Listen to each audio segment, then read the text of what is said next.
In the last video, we talked about the importance of understanding what you're trying to achieve with a bill consolidation loan and making sure it's going to do what you want. You might think that's about it, but if you want to make sure you're setting yourself up for success, then we want to press on. Believe me, it will be all worth it in the end. The next step on this journey is to think carefully about things you think will happen in the coming years while you're still paying on the BC loan. I get you can't predict the future, but most of us have a good sense for things we think will come up. Will you need to buy a car? Are you planning a home purchase? What about your job and your income? Any of the kids going to start driving, and how much is that insurance each month? Think about these things and make a note of when you think it will happen and how it will impact your budget. Does the BC still make financial sense to you? The next one is a biggie. Are you going to reuse any of the accounts you plan to pay off with the BC loan? Sometimes we encourage people to keep certain accounts open after we pay them off for various reasons. Maybe we do this because we think it will help to enhance your credit score. We also think it's responsible for you to keep more than one credit card just in case. But you need to consider if you will do this, and if so, how will you use these accounts? Can you pay them in full each month? One of the worst things you can do is escalate your debt load, especially with an account you thought was important to pay off in the first place. If you did reuse an account and you had to make payments on it again, does this BC loan still make sense to you? Okay, here's another. How much new debt do you think you'll be taking on while you're paying on the BC loan?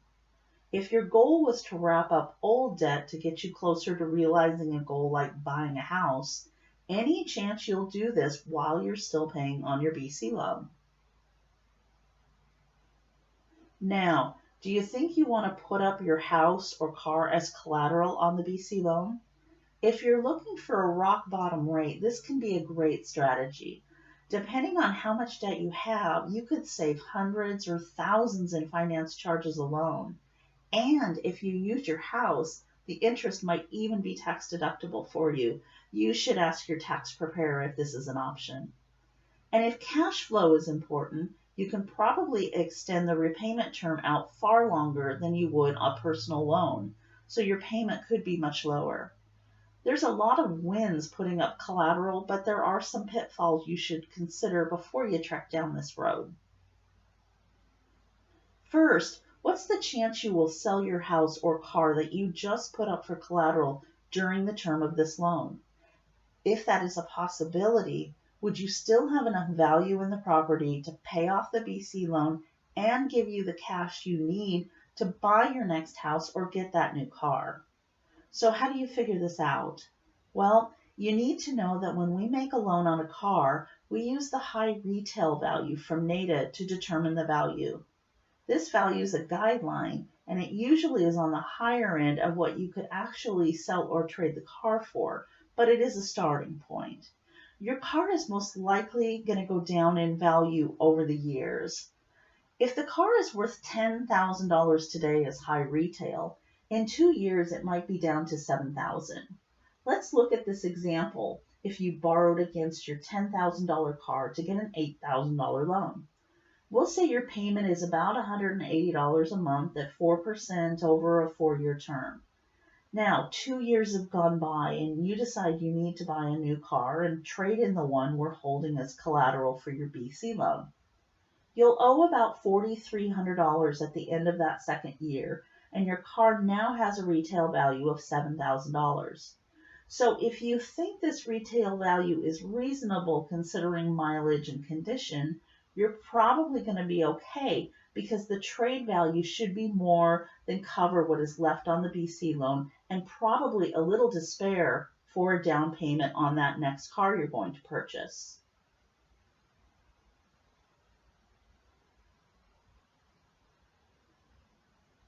You need to use the same logic if you use your house as collateral. The only difference is your house will probably go up in value during the term of your BC loan, but there are costs to sell a house you need to consider. So let's say you take out a $20,000 equity loan and run that over 10 years. At the time we did your loan, the house was worth $250,000 and your first mortgage balance was $180,000. Fast forward 5 years into the term. Your first mortgage balance is now $173,000 and your equity loan is $11,000. So combined your first and second is $184,000 and you can sell your house now for $265,000. It'll cost you $26,000 at closing to sell your house. So here's how the money breaks down. $265,000 is the sale price, less the $11,000 equity BC loan balance, less the $173,000 first mortgage balance, less the $26,000 cost to sell. So you come out with $55,000 to use as a down payment. The point here is for you to consider if tying up the equity in an asset is worthwhile to you, if it will impact what you need to make the next purchase a few years down the line. It might be, especially with perks like lower payments, lower rates, and possible tax deductions. You just need to do a little math before you make this kind of commitment. The last thing I will say about tying up your home or car to do a BC loan is, what if something goes wrong during the term of the loan? We never like to think anything bad can happen to us, and hopefully it doesn't. But what if? Are you prepared to weather a storm? In the end, bill consolidation can be a great tool to reorganize debt, save lots of money, and usually pay things off quicker. It all comes down to you recognizing how it will work for you. We have well-trained account managers who do BC loans all the time, and they're passionate about making a financial difference in your life. If you would like to talk about your options, do yourself a favor and give us a call. Thanks for watching, and please stay tuned for a quick part 3.